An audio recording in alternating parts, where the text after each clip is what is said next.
Hello दोस्तों, study mood में आपका स्वागत है। बिहार पुलिस कांस्टेबल 21,391 अभ्यर्थियों के लिए स्पेशल वीडियो में ये बना रहा हूँ। रिसेंट समय में आपके द्वारा बहुत से सवाल पूछा गया था। सबसे पहला, जो कि अभी तक बढ़िया से कोई समझाया है कि नहीं मुझे ना पता है, कि परसेंटाइल वाला कैसे, नॉर्मलाइजेशन के परसेंटाइल आखिर ये क्या है। दूसरा नंबर की सर, कट ऑफ का रेंज जो आप बता रहे हैं, क्या उस रेंज में आने के बाद फिजिकल में लग जाना चाहिए, फिजिकल में कितना समय मिलता है। ये सभी बातें हम बात करेंगे और साथ में ये भी मैं आपको बात करने वाला हूँ कि कैसे परसेंटाइल खेल बदल देता है। जो लोग ये सोचते हैं कि हमारा तो बहुत अच्छा स्कोर आएगा, और जो ये सोचते होंगे कि बहुत कम स्कोर किए हुए हैं और कम वाला का रिजल्ट आ जाता है, आपको अधिक वाला का रिजल्ट नहीं आ पाता है। ये भी बदल सकता है। तो क्या होगा, पूरा मामला मैं समझाने की कोशिश करूंगा। और जो भी समझाया जाएगा सीएसबीसी के ऑफिशियल नोटिस द्वारा समझाया जाएगा। ओएमआर सीट पर रिसेंट समय में जो आपके द्वारा सवाल पूछा गया है, वो भी मैं आपको बताने की कोशिश करूंगा। शुरू से लेकर अंत तक वीडियो देखिएगा, का डाउट क्लियर हो जाएगा। बाकी जो बचा होगा सवाल, वो भी आप लोग कीजिएगा।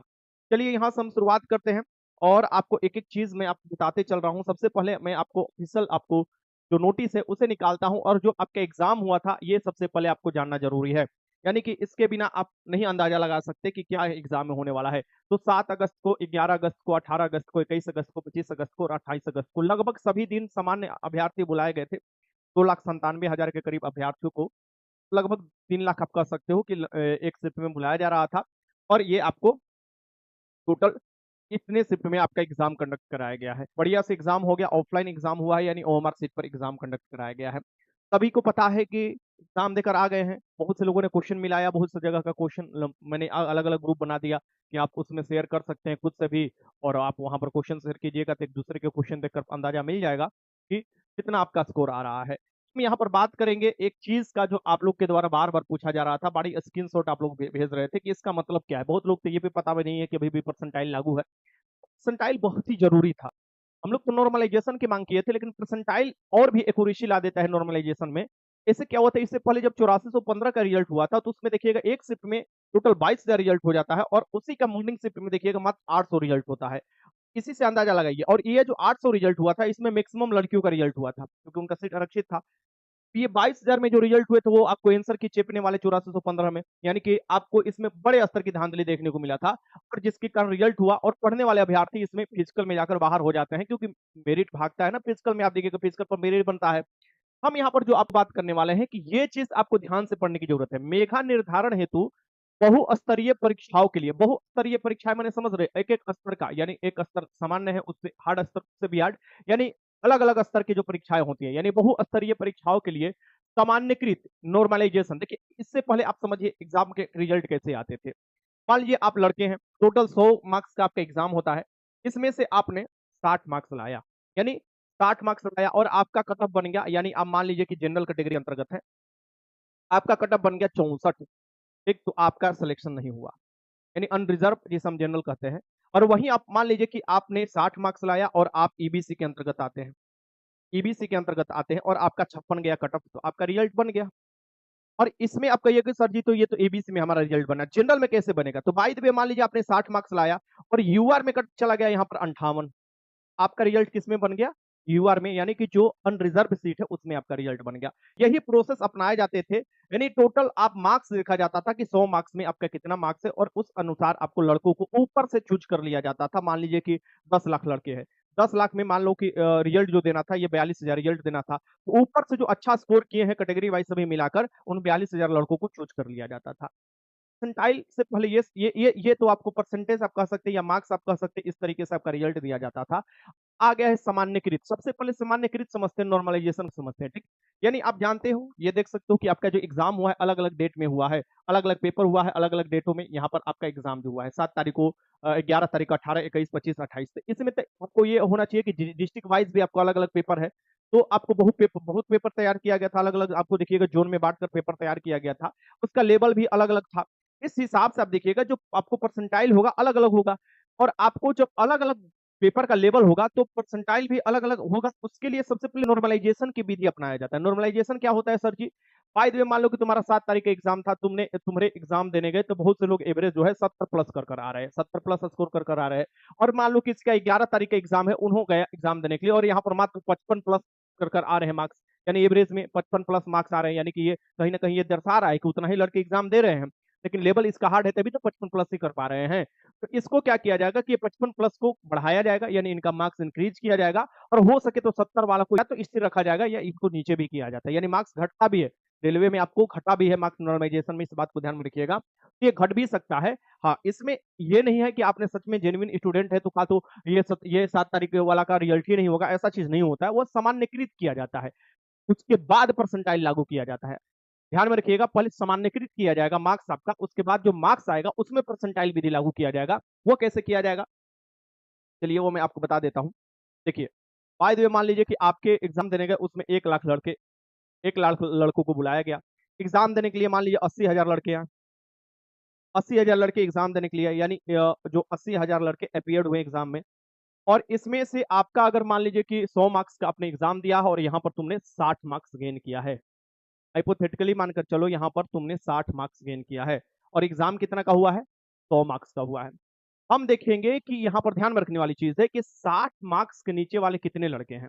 पहले नंबर समान मार्क्स पर ही देखा जाता है, यानी समान नंबर पर ही देखा जाता है कि 100 नंबर में हमने 60 नंबर प्राप्त किया है, 80,000 लड़के अपीयर्ड हुए हैं एग्जाम में। हम देखेंगे कि 60 मार्क्स से कितने कम लड़के हैं जो हमारे मार्क्स से, यानी हमारा 60 मार्क्स है उससे कम कर रहे हैं। तो बाय द वे मान लो यहाँ पर 60,000 लड़के हम मानकर चलते हैं कि ऐसे हैं जो कि हमसे कम मार्क्स कर रहे हैं। अब हमारा परसेंटाइल निकाला जाएगा। ध्यान में रखना चाहिए, इसमें अटेंडेंस बड़ी जरूरी है। यानी यहाँ पर देख सकते हैं कि पीरियड मतलब कि जो एग्जाम देने आ रहे हैं उनका डाटा आप देख रहे हैं ना, यानी जैसे आपको पीरियड मतलब कि जो एग्जाम देने आ रहे हैं उनका डाटा इधर उधर होता है तो परसेंटाइल भी इधर उधर होता है और उसका फायदा भी मिलता है। ध्यान में रखिएगा, ठीक। तो यहाँ पर 80,000 लड़के हैं, कितना एग्जाम देने के लिए आए, 60,000 एग्जाम देने के लिए आए। अब यहाँ पर परसेंटाइल विधि लागू किया जाता है। परसेंटाइल विधि लागू करने से पहले यह भी आपको पता होना चाहिए कि आपका रिजल्ट कितना देने वाला है। तो रिजल्ट आपका देने वाला है 1.07 लाख, क्योंकि आपका जो सीट है वो है 21,391। ये सभी को बातों को ध्यान में रखिएगा, तभी जाकर आप कुछ ये अंदाजा लगा पाइएगा कि क्या चीज है, ठीक। तो हम यहाँ पर देखेंगे कि जो कितना लड़के हमसे कम स्कोर किए हैं, यानी 60 से कम स्कोर किए हैं 60,000। टोटल कितना लड़के अपीयर्ड हुए हैं 80,000, हम यहाँ पर 80,000 लिख लेंगे, 4 जीरो बैठा देंगे। इसको परसेंटाइल निकालने के लिए हम लोग यहाँ से 100 से गुणा कर लेंगे। 100 से गुणा करेंगे, यहाँ पर देखो 1 जीरो, यहाँ पर जीरो खत्म, 1 जीरो यहाँ पर खत्म, 1 जीरो यहाँ पर खत्म हो जाएगा, और फिर 1 जीरो से 1 जीरो यहाँ पर खत्म हो जाएगा, ठीक। तो ये 10 इंटू 60 यानी कि क्या हो जाएगा, 60 इंटू 10 बटा में 8। अगर इसको हम कटाएंगे तो कितना परसेंटेज आएगा, ये आपको यहाँ से कह सकते हो कि ये 600 हो गया। 600 में 8 से भागा दो, तो मुझे लगता है कि 8 साते 56, 8 साते 56 आ रहा है, और यहाँ पर बच रहा है 4 जीरो, यानी 8 5 40, यानी तुम्हारा परसेंटाइल कितना आ गया, तुम्हारा परसेंटाइल 75 आ गया। ध्यान में रखना, तुम्हारा ऐसे मार्क्स देखा जाए तो तुम्हारा कितना मार्क्स आया था, 60 मार्क्स आया था, तुम्हारा परसेंटाइल कितना आ गया, 75 आ गया। तो वही मैं बोलता हूं कि मार्क्स पर मैंने कटअप बताया है, परसेंटाइल पर नहीं बताया है। परसेंटाइल पर आयोग ही बता सकता है सबसे बेस्ट तरीका। वैसे मैं भी बता सकता हूँ थोड़ा बहुत इधर उधर, लेकिन वो ज्यादा रेंज में हो जाएगा तो लोग जो देखो डाटा, वो सबसे पहले डाटा क्या है, मेरे पास उतना डाटा तो नहीं है लाखों की संख्या में कि मैं बता पाऊंगी कौन सा स्क्रिप्ट एकदम हार्ड है, कौन सा एकदम इजी है।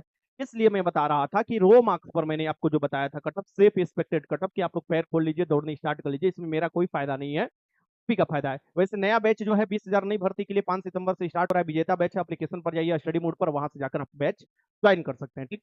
तो ये परसेंटाइल में आप देखिए कितना आ रहा है आपका 75, लेकिन मार्क्स आपने कितना गेन किया, 60 पर। यानी कि जब पुराना पद्धति अपनाया जाता तो उसमें क्या अपनाया जाता, ये 60 वाला अपनाया जाता। ध्यान से सुनिएगा, पुराना पद्धति अपनाया जाता तो 60 वाला पर अपनाया जाता कि मेरा कटअप 60 बना, लेकिन जो नया पद्धति पर रिजल्ट आएगा वो किस पर आएगा, परसेंटाइल पर आएगा, यानी 75 लिखा रहेगा, एक रेंज में लिखा रहेगा, या आपका 75 लिखा रहेगा, और उस तरीके से आपका रिजल्ट डिक्लेयर किया जाएगा। तो सेम प्रोसेस आप समझ लिए। 3 चीज मैंने बताया कि पहले जो आपको 100 मार्क्स में अपने 60 मार्क्स लगे, कट ऑफ आपको होता था, उसमें रेंज में आ रहे हैं तो आपका सिलेक्शन हो जाता था, ठीक। 5 गुना रिजल्ट दिया जाता है। 21,391 सीट है, उसके 5 गुना रिजल्ट आपको लगभग 1,07,000, कुछ ही कम होता है तो लगभग 1,07,000 है। तो यहाँ पर एक बात और समझने की जरूरत है कि इतने, वो पहले विधि था लेकिन अब ये विधि नहीं है, लेकिन मार्क्स तो अभी भी देखा जाएगा ना कि 100 में से तुम्हारा मार्क्स कितना आ रहा है, 50 आ रहा है, तो ये देखा जाएगा कि 50 से कम कितना है, तुम्हारा परसेंटाइल पता चलेगा। सुनो मेरे बात को, 50 नंबर तुम्हारा आ रहा है तो ये भी देखेगा आयोग के 50 से कम कितने लोग उस आपको सेक्शन, यानी कि जो आपके जिस दिन एग्जाम हुआ है उस दिन कितने एग्जाम में आपको अपेयर हुए हैं, या और कितने कम 50 से मार्क्स किए हैं, और उसके हिसाब से कितने लोग आए हैं एग्जाम देने। देखो, मान लो कि 60,000 लोग क्या है 50 मार्क्स से कम किए हैं, 80,000 लोग एग्जाम देने आए हैं, अब इसका भी परसेंटाइल निकालो तो 75 आ जाएगा, तो वो अलग-अलग निकाला जाता है। फिर से मैं बता देता हूँ कि भले ही आपका परसेंटेज 50 मार्क्स हो या मार्क्स 50 हो, आपका परसेंटाइल 75 भी हो सकता है, 80 भी हो सकता है, 90 भी हो सकता है, 99 भी हो सकता है, 100 भी हो सकता है परसेंटाइल। एक बात ध्यान में रखिएगा, परसेंटाइल से डरने की जरूरत नहीं है। आपको रो मार्क्स पर जो भी चीज बताया गया उसे समझने की जरूरत है। ठीक, आई थिंक आप लोग समझ गए होंगे, थोड़ा बहुत भी मैथ जान रहे होंगे, परसेंटाइल आप समझ गए होंगे। इसलिए मैं नहीं बता रहा था, बार बार यही बता रहा था कि ये डिपेंड करता है कि आपका जो नॉर्मलाइजेशन होगा, ये डिपेंड करेगा कि किसका। जैसे मान लो कि 18 और 21 का पेपर हार्ड है, तो उन लोगों का फायदा मिलेगा। तो मुझे कैसे पता? तो जो लड़के बताए हैं उसी के हिसाब से बता रहे, बाकी 11 वाले का भी बहुत सी जगह पेपर हार्ड है। तो यहाँ आयोग को क्या करना चाहिए कि पेपर वाइज करना चाहिए, क्योंकि आपका तो डिफरेंट पेपर है, डिफरेंट पेपर है, तो कम से कम डिफरेंट कीजिएगा, तो आपको लड़कों में असमानता नहीं देखने को मिलेगा। ध्यान में रखिएगा। ठीक, तो ये विधि अपनाया जाएगा। साथ में आपके मन में ये भी आ रहा होगा कि ठीक है सर, मान लीजिए ए है कोई और बी नाम का दो लड़का, इसका दोनों का परसेंटाइल 75 हो गया, दोनों का परसेंटाइल 75 हो गया, तो इस स्थिति में किसको लिया जाएगा बताइए? इस स्थिति में अगर मान लो कि परसेंटाइल में सेम कट गया है और परसेंटाइल 75 गया है आपके कैटेगरी का, और किस लड़के का लेगा अगर 75 ला ही रहा है, तो उसको लिखा जाएगा डीओबी द्वारा। इसलिए तो डेट ऑफ बर्थ दिया जाता है ना, यानी जिसका डेट ऑफ बर्थ ज्यादा होगा उसको पहले लिया जाएगा। बराबर होने की स्थिति में ध्यान में रखना, बराबर। ये मत कि सर ये मेरा 2001 है, 2004 है, हमारा तो होगा ही नहीं सिलेक्शन, अब ये सब मत कहने शुरू कर देना। वो लास्ट में होता है जो कि ना के बराबर आप समझो इफेक्ट करता है। तो डेट ऑफ बर्थ देखा जाता है, जिसका उम्र ज्यादा होता है उसको पहले चांस दिया जाता है, क्योंकि उसका उम्र भी खत्म हो रहा है, आगे वो फॉर्म नहीं भर सकता है। ठीक, तो इस हिसाब से आपको बराबर होने की स्थिति में दिया जाता है। और भी नियम है, जैसे अल्फाबेट भी है, फिर डिग्री भी देखा जाता है बिहार पुलिस में, और भी है, बहुत से ऐसे नियम है। तो मुझे लगता है कि यहाँ पर मैंने आपको सारा का सारा चीज बता दिया। अब चलते हैं कि आपका सेफ स्कोर के ऊपर, कि क्या सर आप जो टेलीग्राम पर लगाए थे उसका क्या मायने रख रहा है। देखो, मेरी टेलीग्राम पर जितने अभ्यर्थी है लगभग आप देखिए बिहार पुलिस से बहुत से अभ्यर्थी जुड़े हुए हैं। देखिए यहाँ पर लगभग 80,000 यानी 81,000 लड़के हैं स्टडी मोड पर। इसको ज्वाइन करना है कर लीजिए, यहाँ से अपडेट आपको मिलता है, बाकी आपको जो मटेरियल है वो भी। तो मैंने बोला था कि ईमानदारी से बताना बिहार पुलिस कांस्टेबल 21,391 परीक्षा में कितना मार्क्स आ सकता है। कसम तो हार चाहने वाला या वाली, यानी हमने कसम भी दे दिया था, तो अगर कोई गलत लगाया होगा तो पक्का ब्रेकअप होगा या टूट जाएगा उसका घर। ठीक, तो इस स्थिति में देखा जाए तो हम देखिए ध्यान से समझिए, मैंने बताया था 40 से 45 नंबर, 15% लोगों ने यहाँ पर आपको परसेंटेज लगाया है। और ऐसा नहीं है कि ये सब लोग जो देखा है लगाया है, नहीं, ये वही आपको लगभग, देखिए इसमें 80% एक्यूरेसी 90% मान सकते हैं कि वही लगाए हैं जो इसमें पार्टिसिपेट किए हैं। क्यों दूसरा लोग लगाएगा? अगर इसका आप डाटा देखना चाहते हैं तो यहाँ पर देखिए ये 20,000 के करीब, यानी आप कह सकते हो कि 18,000 20,000 के करीब इसमें डाटा है। लेकिन यहाँ पर देखो 40,000 लोगों ने देखा है और 20,000 लोगों ने इस पर क्लिक किया है, तो आप समझ सकते हो कि बिहार पुलिस कांस्टेबल वाले ही अभ्यर्थी जो एग्जाम दिए हैं और इस पर क्लिक किए हैं। ठीक, फिर आप देखिएगा 13% ऐसे लोग हैं जो कि 46 से 50 नंबर बता रहे हैं। 23% ऐसे लोग हैं जो कि सबसे अधिक आप देख सकते हैं 23% है, 51 से 55 नंबर बता रहे हैं। और 22% ऐसे लोग हैं जो कि 56 से 60 बता रहे हैं। इसके नीचे हम जाएंगे, अब नीचे की तरफ जाएंगे, 30 से 40 नंबर बताने वाले भी 5% है, यानी 30 से 40 जो है नंबर लाने वाले। तो हम अगर देखते हैं कि यहाँ पर अगर देखें कि 4% ऐसे लोग हैं जो कि 70 से 75 बताए हैं, 4% ऐसे, 6% ऐसे लोग हैं जो कि 66 से 70 बताए हैं, तो ये 10% हो गया। और 12% ऐसे लोग हैं जो कि 61 से 65% बताए हैं, यानी अगर 10 और आपको 12 जोड़ लिया जाए तो यहाँ पर आपको 22%, यानी 22% ऐसे लोग हैं, 22% ऐसे लोग हैं जो कि 60 प्लस बता रहे हैं। लेकिन एक बात ध्यान में रखिएगा, हम लोग बहुत पहले से ये चीज जानते हैं, इसमें भी बहुत से ऐसे लोग होंगे कि चूंकि इतना बढ़िया से मिलाए भी नहीं है और बस अंदाजे पर बता दिए होंगे, जब बस रिजल्ट आता है तब ब्रह्मांड खुल जाता है। लेकिन फिर भी एक रेशियो देखिए कि लगभग आप कह सकते हो कि 78% जो लोग हैं, 70% लोग ये बताते हैं कि हमारा जो है मार्क्स 60% से कम है, यानी 70% ऐसे लोग हैं जो ये बता रहे हैं कि हमारा मार्क्स जो है 60% से कम है। ये ध्यान में रखिएगा। तो सबसे ज्यादा अगर लड़का लड़की अगर बता रहा है तो आपको 55, यानी 55 के करीब बता रहे हैं, 50 से 55। तो मैं हमेशा आप लोग को याद दिलाता हूँ कि इसी रेंज में आपका जाने वाला है भाई, बहुत रिजल्ट होने वाला है। आप लोग अंदाजा लगा लीजिए कि आपके एग्जाम में लगभग हम मान लें कि 12 लाख लड़के क्लियर्ड हुए हैं, एग्जाम दिए हैं अलग अलग आपको। तो यहाँ पर ये भी देखना चाहिए कि 1.07 लाख लड़के यहाँ पर रिजल्ट देने वाले हैं, और इसमें भी लड़कियां जो है 40,000 लड़कियां हैं प्लस 67,000 लड़के हैं। ये भी ध्यान में रखने वाली चीज है, यानी पिछले भर्ती से 2.5 गुना रिजल्ट देने वाले हैं। तो आप हमेशा इस बात को ध्यान में रखिएगा कि जो कट ऑफ होगा, हो सकता है कि जो मैंने कट ऑफ बताया उससे नीचे जाएगा, ऊपर कभी नहीं जाएगा। मैंने हमेशा बताया है कि अगर 55 से 57 जनरल का है तो आराम से ये मान कर चले कि उसका रिजल्ट आएगा, बाकी परसेंटाइल जो आएगा उसमें नंबर बढ़ेगा ही। जिसका सेक्शन आपको मतलब कि ज्यादा अथु होगा, हार्ड होगा, उसका तो इससे भी कम पर आपका सिलेक्शन होगा। बाकी आप देखिएगा ये मेल का था, फीमेल का मैंने बताया था कि 45 से 47 इनफ है, इनफ है। फीमेल का तो और बहुत कम जाएगा, ये चीज़ है। भाई जो पढ़ाता है, जो पढ़ता है वही हकीकत बताता है। ये तो उल-बुल बोलने वाले कुछ भी बोल देंगे, ठीक ना? तो ये मुझे बताना था, मैं आप लोगों को बता दिया। और मैं क्यों बोलता हूँ बार-बार कि आप लोग फिज़िकल करो, और आप लोग घर पर हैं तो घर पर भी फिज़िकल कर सकते हैं। मैं आपको ऐसे फिज़िकल टीचर से किसी से मिलकर मैं बताऊँगा कि कैसे घर पर फिज़िकल कर सकते हैं, कौन-सा एक्सरसाइज़ कर सकते हैं और कैसे शुरुआत कर सकते हैं घर पर भी, वो चीज़ भी बताऊँगा बहुत जल्द ही।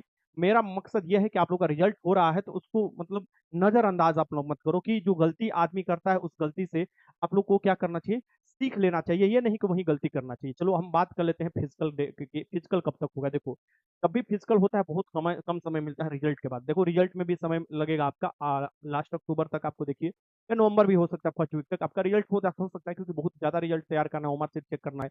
और उसके बाद आप देखिएगा जब रिज़ल्ट आपको आएगा तो हो सकता है कि मैक्सिमम 1 महीना समय मिले और उसी के अंदर आपका डेट दे दिया जाए कि आपका फिज़िकल स्टार्ट हो जाए। तो फिज़िकल भी बहुत दिनों तक चलने वाला है, या अब देखना ये है कि आयोग कहाँ-कहाँ फिज़िकल लेता है। एक जगह तो मुझे ना लगता है लेगा, और भी जगह ले सकता है फिज़िकल, क्योंकि बहुत ज़्यादा लड़के हैं, 1,60,000 लड़के, अच्छा खासा लड़के करा रहे हैं। हो सकता है कि लड़कियों का अलग फिज़िकल कहीं ग्राउंड पर हो, लड़कों का अलग हो, ये भी हो सकता है। बाकी अब वो आयोग का काम है कि किस तरीके से फिज़िकल कराता है, तो अब फिज़िकल पर ही मेरिट बनता है। अभी आपके पास ढाई महीना, 3 महीना है अगर मैक्सिमम मानकर चलो तो। इससे ज़्यादा तो आपके पास समय नहीं है, क्योंकि उसको भी फिज़िकल कंडक्ट कराकर सीधे आपको 20,000 जो नई भर्ती आ रहा है उसमें लगने वाला है वो। ठीक? और इसी साल 20,000 नई भर्ती आएगा, तो उसको भी जितना जल्दी हो सके जो डिले हो चुका है उसे खत्म करना है, और आपको जल्दी से ये भर्ती को पूरा भी करना है। इसीलिए मैंने लिखा है कि परसेंटाइल कभी भी खेला आपका बदल सकता है, तोड़ो मत, लड़ो। अब ये नहीं कि बदल सकता है तो लिख दिए तो सर जी डर लग रहा है, डर लग रहा है। डर किस बात का यार? यार ये फाइटर हो तुम लोग, फाइटर हो तो लड़ाई करो। और बात रहा ओमार सीट पर कि ओमार सीट पर क्या सॉरी, खाली गोला छोड़कर आ रहा है, और जो फ़ोन लोग कर रहे हैं बार-बार जो डाटा निकाल कर, उन सब बातों पर मत ध्यान दो। उस पर हम लोग अच्छे से खिंचाई-तनाई कर रहे हैं 2 से 3 दिन और, बाकी वो लोग अपना हाथ उठाए खड़ा होंगे। 2 से 3 दिन और इंतज़ार करो, कहीं किसी के पास फ़ोन नहीं जाएगा कि हम तुम्हारा काम करवा देंगे, ये करवा देंगे।